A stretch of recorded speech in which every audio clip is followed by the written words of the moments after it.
ನನ್ನ ಪರಿಚಯವಾಗಬೇಕೆ? ನೋಡಿರಿ, ಎಲ್ಲರೂ ನೋಡಿರಿ.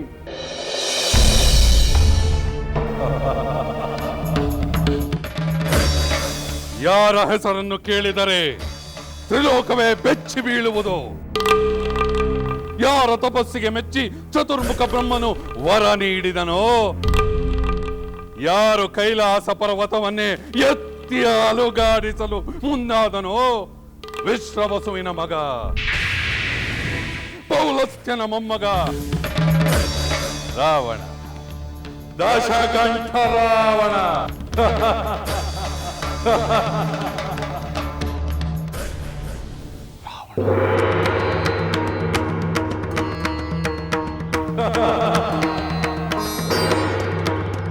ಈ ಶಿವಧನುಸ್ಸನ್ನು ಎತ್ತಲು ಯಾಕೆಷ್ಟು ಶ್ರಮ ಪಡುತ್ತಾರೆ? ಮೊದಲೇ ನಾನು ಎತ್ತಿದರೆ ಉಗುರಿನಿಂದ ಎತ್ತುವುದನ್ನು ಬೆಟ್ಟದಷ್ಟು ಭಾರ ಎಂದು ತಿಳಿದುಕೊಂಡಿರುವ ಈ ದುರ್ಬಲ ರಾಜಕುಮಾರರು ನಾವು ಎತ್ತಬಹುದಾಗಿತ್ತು ಎಂಬ ನಿರಾಶೆ ಏಕೆ ಎಂದು ಲಂಕೇಶ್ವರನು ಕಾಮರೂಪನಾಗಿ ಇಷ್ಟು ಹೊತ್ತು ಸುಮ್ಮನೆ ಕುಳಿತಿದ್ದು. ನನ್ನ ಪರಿಚಯ ಇನ್ನೂ ಬೇಕೆ ಜನಕ ಮಹಾರಾಜ? ಬೇಡ ಬೇಡ, ರಾವಣನ ಹೆಸರು ಕೇಳಿದರೆ ಸಾಕು ಬಹುದೊಡ್ಡ ಚರಿತ್ರೆಯೇ ಕಣ್ಣೆದುರಿಗೆ ಬಂದಂತಾಗುತ್ತದೆ. ಸ್ವಾಗತ ಲಂಕಾಧೀಶ್ವರ, ಸುಸ್ವಾಗತ. ತಮ್ಮ ಪರಾಕ್ರಮವನ್ನು ಕೇಳಿ ಬಲ್ಲವರೆಲ್ಲ ಇಲ್ಲಿ ನೋಡಲು ಕಾತರಿಸುತ್ತಾರೆ. ನೋಡಲಿ, ಈ ರಾವಣನ ಪರಾಕ್ರಮವನ್ನು ನೋಡಲಿ. ಈ ರಾಜಾದಿರಾಜರೆಲ್ಲರ ಪಾಲಿಗೆ ಬೆಟ್ಟದಷ್ಟು ಭಾರವಾಗಿರುವ ಈ ಶಿವಧನಸ್ಸು ಈ ರಾವಣನ ಕೈಗೆ ಬಿದಿರಿನಂತೆ ಹಗುರವಾಗಿ ಹೇಗೆ ಬಂದು ಕೈ ಸೇರುವುದೋ ನೋಡಿ ಆನಂದ ಪಡಲಿ.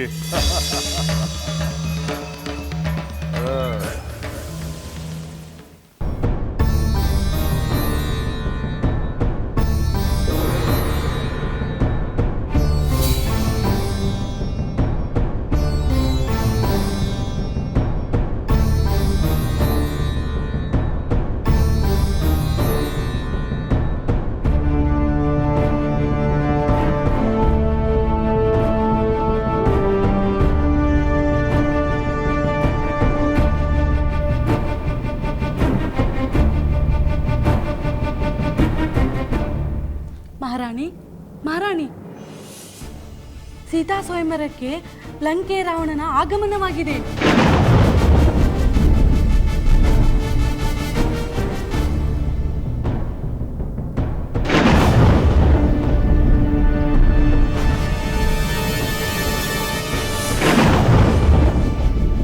ನನ್ನ ಪ್ರಿಯ ಸೀತೆ ಯಾವುದೇ ಕಾರಣಕ್ಕೂ ಆ ರಾವಣನ ಪಾಲಾಗದಿರಲಿ ತಾಯಿ, ಪಾಲಾಗದಿರಲಿ.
ನಮಗೆಲ್ಲ ಬೆಟ್ಟದಷ್ಟು ಭಾರ, ನಿನಗೆ ಮಾತ್ರ ಬಿದಿರಿನಷ್ಟು ಹಗುರ.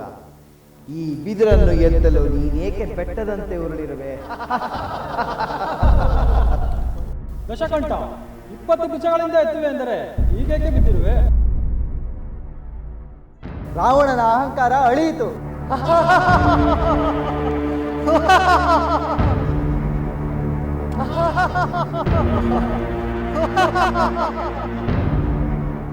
ರಾವಣನಿಗೆ ಗರ್ವಭಂಗವಾಯಿತು.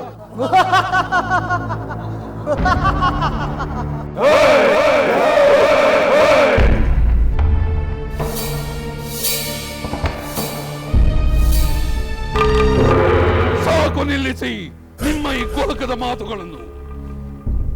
ಜನಕ ಮಹಾರಾಜ ಇವರೆಲ್ಲರೂ ಮಾತನಾಡುತ್ತಿದ್ದರೂ ನನ್ನನ್ನು ಅಪಮಾನಗೊಳಿಸಲೆಂದೇ ನೀನು ಸುಮ್ಮನೆ ಕುಳಿತಿರುವೆಯಾ?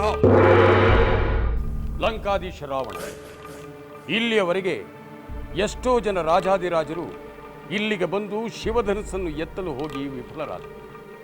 ಆದರೆ ಈ ಸಭೆಯಲ್ಲಿ ಯಾರೊಬ್ಬರು ತಾವು ಆಡಿದಂತಹ ಕುಹಕದ ಮಾತುಗಳನ್ನು ಆಡಿರಲಿಲ್ಲ.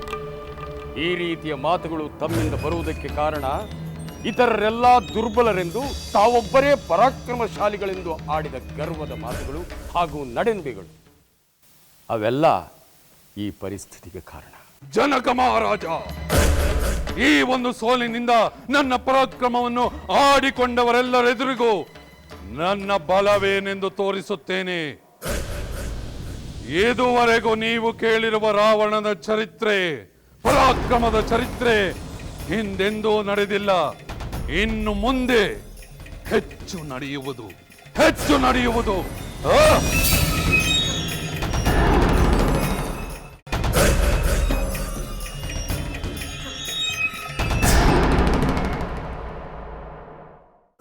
ಸೀತೆ, ಸಹೋದರಿ ಸೀತೆ, ನನಗೀಗ ಎಷ್ಟು ಆನಂದವಾಗುತ್ತಿದೆ ಗೊತ್ತೇ? ನೀನು ಹೇಳಿದರೆ ತಾನೇ ನನಗೆ ಗೊತ್ತಾಗುವುದು. ಆ ರಾವಣ ಶಿವಧನುಸ್ಸನ್ನು ಎತ್ತಲಾರದೆ ವಿಫಲನಾದನಂತೆ. ಗರ್ವಭಂಗವಾಗಿ ಅಪಮಾನಿತನಾಗಿ ಸಿಟ್ಟಿನಿಂದ ತೆರಳುವಂತಾಯಿತಂತೆ. ನನಗೆ ತಿಳಿದಿತ್ತು. ಹಾ, ನಿನಗೆ ಹೇಗೆ ತಿಳಿದಿತ್ತು? ಯಾರು ಹೇಳಿದರು? ಈ ಗಿಳಿ. ಈ ಚಿತ್ರದಲ್ಲಿರುವ ಗಿಣಿ ಹೇಳಿತೆ? ಈ ಚಿತ್ರದಲ್ಲಿರುವ ಗಿಣಿ ಅಲ್ಲ, ಈ ಚಿತ್ರ ಬರೆಯಲು ಕಾರಣವಾದ ಗಿಳಿ ಅಂದೇ ಹೇಳಿತಲ್ಲ. ಪುರುಷೋತ್ತಮನಿಂದ ಮಾತ್ರ ಸಾಧ್ಯ ಶಿವಧನಸ್ಸನ್ನು ಎತ್ತಲು. ರಾವಣ ಪುರುಷಾಧಮ ಎಂದು ನೀನೇ ಹೇಳಿದೆ. ಹಾಗಿದ್ದ ಮೇಲೆ ಶಿವಧನಸ್ಸನ್ನು ಎತ್ತಲು ಸಾಧ್ಯವೇ ಇಲ್ಲ ಎಂದು ನಾನು ನಂಬಿದೆ. ಸಹೋದರಿ, ನಿನ್ನ ನಂಬಿಕೆ, ನಿನ್ನ ವಿಶ್ವಾಸಕ್ಕೆ ಸಾಟಿಯೇ ಇಲ್ಲ.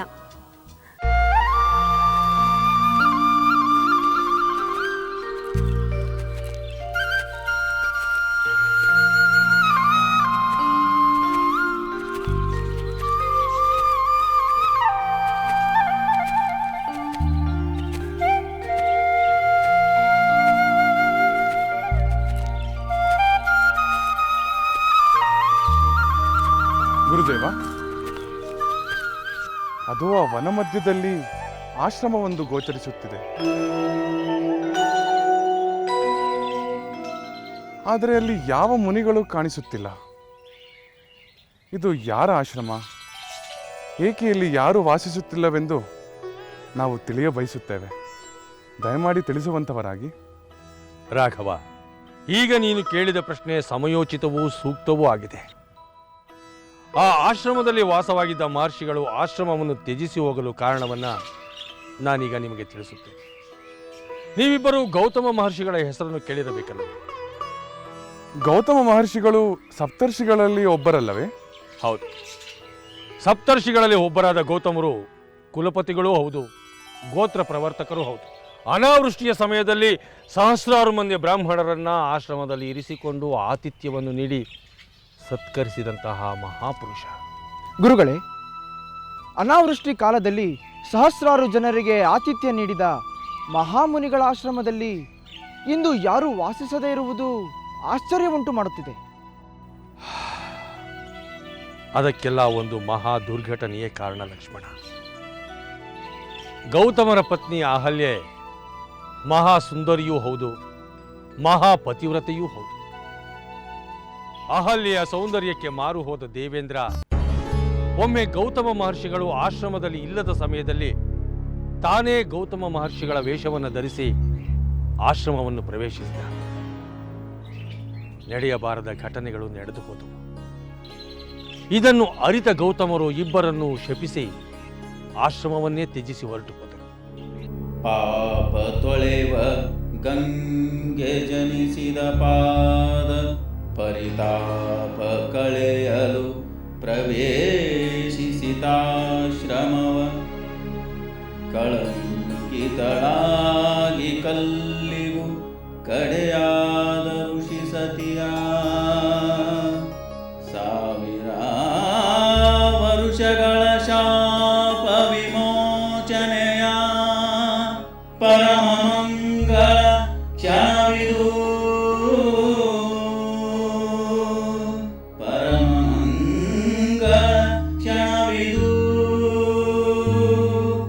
ಒಂದು ಮಹತ್ ಕಾರ್ಯದ ನಿಮಿತ್ತವಾಗಿ ನಾವಿಂದು ಆ ಆಶ್ರಮವನ್ನು ಪ್ರವೇಶಿಸಬೇಕಾಗಿದೆ. ನಡೆಯಿರಿ. ಆಗಲಿ ಗುರುಗಳೇ.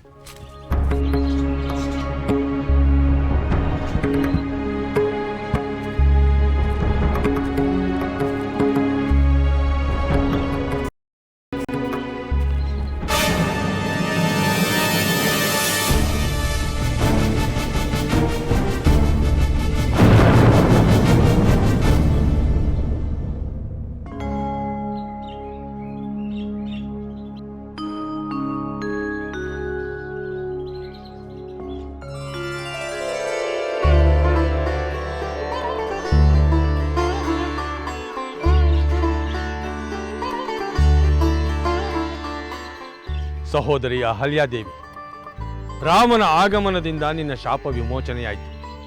ಇನ್ನು ಮುಂದೆ ನಿನಗೆ ಸನ್ಮಂಗಳವು ಉಂಟಾಗುವುದು. ಧನ್ಯಳಾದೆ ಮಹರ್ಷಿ, ಧನ್ಯಳಾದೆ. ರಾಮಚಂದ್ರ, ಈ ನಿನ್ನ ದಿವ್ಯ ಮಂಗಳ ರೂಪವನ್ನು ಕಾಣುವುದಕ್ಕಾಗಿ, ನನ್ನ ಶಾಪ ವಿಮೋಚನೆಗಾಗಿ ಸಾವಿರಾರು ವರ್ಷಗಳಿಂದ ಧ್ಯಾನಿಸುತ್ತಾ ಕಾಯುತ್ತಿದ್ದೆ. ಆ ನನ್ನ ತಪಸ್ಸು, ನಿರೀಕ್ಷೆ ಇಂದು ನಿನ್ನ ಆಗಮನದಿಂದ ಸಾರ್ಥಕವಾಯಿತು ತಂದೆ. ರಾಮಚಂದ್ರ, ಲಕ್ಷ್ಮಣ, ನೀವುಗಳು ಇಂದಿಲ್ಲಿ ಆತಿಥ್ಯವನ್ನು ಸ್ವೀಕರಿಸಿ ನನ್ನ ಮನಸ್ಸಿಗೆ ಸಂತೋಷವನ್ನುಂಟು ಮಾಡಬೇಕೆಂದು ನಾನು ನಿಮ್ಮಲ್ಲಿ ಕೇಳಿಕೊಳ್ಳುತ್ತೇನೆ. ಮಾತೆ, ನಾವು ಮಹರ್ಷಿ ವಿಶ್ವಾಮಿತ್ರರ ಆಜ್ಞಾನುವರ್ತಿಗಳಾಗಿ ಆಗಮಿಸಿದವರು. ಅವರು ಹೇಳಿದಂತೆಯೇ ನಾವು ಮುಂದೆ ಬರೆಯುತ್ತೇವೆ. ರಾಮಚಂದ್ರ, ನಿನ್ನ ಪಾದಸ್ಪರ್ಶದಿಂದ 1000 ವರ್ಷಗಳ ಅದೃಶ್ಯ ಅಸಹನೀಯ ಬದುಕು ಕೊನೆಗೊಳ್ಳುವುದರೊಂದಿಗೆ ಆಕೆಯ ಶಾಪ ವಿಮೋಚನೆಯೂ ಆಗಿದೆ. ಅಹಲ್ಯಾದೇವಿಗೆ ಆಗಿರುವ ಸಂತಸಕ್ಕೆ ಆತಿಥ್ಯವನ್ನು ನೀಡಿ ತನ್ನ ಭಕ್ತಿಯನ್ನು ಕೃತಜ್ಞತೆಯನ್ನು ತೋರುವ ಹಂಬಲದಲ್ಲಿದ್ದಾಳೆ. ಆಕೆಯ ಕೋರಿಕೆಗೆ ಮನ್ನಣೆ ಇತ್ತು ಪತಿತ ಪಾವನನೆಂಬ ಕೀರ್ತಿಗೆ ಪಾತ್ರನಾಗಿ. ಆಗಲಿ ಮಹರ್ಷಿಗಳೇ. ಮಾತೆ, ನಾವು ಇನ್ನು ಇಲ್ಲಿಯೇ ಇದ್ದು ತಮ್ಮ ಆತಿಥ್ಯವನ್ನು ಸ್ವೀಕರಿಸಿ ತೆರಳುತ್ತೇವೆ. ಧನ್ಯಳಾದೆ ರಾಮಚಂದ್ರ, ಧನ್ಯಳಾದೆ. ರಾಮಚಂದ್ರ, ಇಂದಿನಿಂದ ನನ್ನ ಪುಣ್ಯ ಆರಂಭವಾಯಿತು.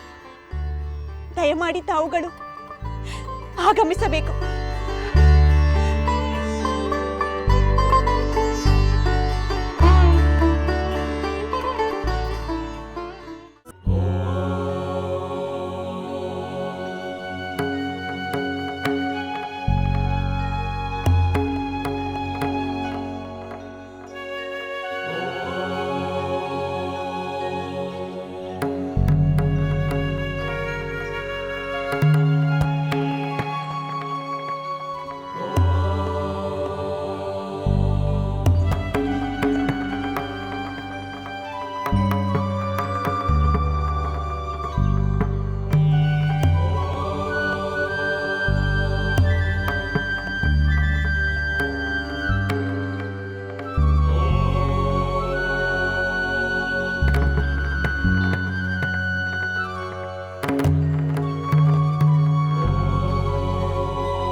ಮಂಥರೆ, ಏನನ್ನು ಲೇಪಿಸುತ್ತಿರುವೆ? ಇದರ ಪರಿಮಳ ಹೊಸದಾಗಿದೆಯಲ್ಲ? ಮಹಾರಾಣಿ, ನಿಮಗಾಗಿ ವಿಶೇಷವಾಗಿ ತಯಾರಿಸಿದ ಶಿರತಾಪ ಶಮನ ತೈಲ. ಯೋಚನೆಗಳಿಂದ ಶಿರ ಭಾರವಾಗಿದ್ದರೆ ಈ ತೈಲವನ್ನು ಲೇಪಿಸಿದರೆ ಹಗುರವಾಗುತ್ತದೆ. ಸರಿ, ಅದೇನೋ ಹೇಳಬೇಕೆಂದಿದ್ದೆ ಅಲ್ಲ, ಹೇಳು. ಮಹಾರಾಣಿ, ಅಂದು ರಾಜಕುಮಾರರು ಶಸ್ತ್ರಾಭ್ಯಾಸ ಮಾಡುತ್ತಿರುವಾಗ ಎಲ್ಲರಿಗಿಂತ ರಾಮಚಂದ್ರನ ಶಸ್ತ್ರ ಪ್ರಯೋಗವೇ ಶ್ರೇಷ್ಠವಾಗಿತ್ತೆಂದು ನೀವೇ ಹೇಳಿದಿರಲ್ಲ. ರಾಮಚಂದ್ರನ ಆ ಶ್ರೇಷ್ಠತೆ ಇದ್ದುದರಿಂದಲೇ ರಾಕ್ಷಸ ಸಂಹಾರಕ್ಕೆ ಸಾಧ್ಯವಾಯಿತು. ಭರತನಲ್ಲಿ ಆ ಶಕ್ತಿ ಇಲ್ಲದೆ ನಾವು ಅವನನ್ನು ಅಲ್ಲಿಗೆ ಕಳಿಸಿದ್ದರೆ ಆಗ ಒಳಿತಿಗಿಂತ ಕೆಡಕೆ ಆಗಬಹುದಿತ್ತಲ್ಲವೇ? ಅದಕ್ಕೆ ಭರತನನ್ನು ಅಲ್ಲಿಗೆ ಕಳಿಸಬೇಡಿರೆಂದು ನಾನು ಹೇಳಿದೆ. ಹಾಗಿದ್ದರೆ ಈಗ ಬೇಸರ ಮಾಡಿಕೊಳ್ಳಬೇಡ ಮಹಾರಾಣಿ. ಎಲ್ಲ ಪ್ರಶಂಸೆಗಳು ಅವರಿಗೆ ಮುಂದುವರೆದರೆ ಆಗ ನೀವೇ ಬೇಸರ ಪಡುವಿರಿ. ಸರಿ, ಈಗ ನಾನೇನು ಮಾಡಬೇಕೆಂದು ಹೇಳುವೆ? ಮಹಾರಾಣಿ, ಭರತನನ್ನು ರಾಮಚಂದ್ರನಂತೆ ಶಸ್ತ್ರಾಸ್ತ್ರ ಪ್ರಾವೀಣ್ಯವನ್ನು ಪಡೆಯುವಂತೆ ಪ್ರೇರೇಪಿಸಬೇಕು. ಭರತನು ರಾಮಚಂದ್ರನಂತೆ ದುಷ್ಟ ಶಿಕ್ಷಕ, ಶಿಕ್ಷ ರಕ್ಷಕನಂತೆ ಮಾಡಬೇಕು. ನೀವು ಮಹಾರಾಜರಿಂದ ವೀರಮಾತೆ ಎಂಬ ಪ್ರಶಂಸೆಯನ್ನು ಪಡೆಯಬೇಕು.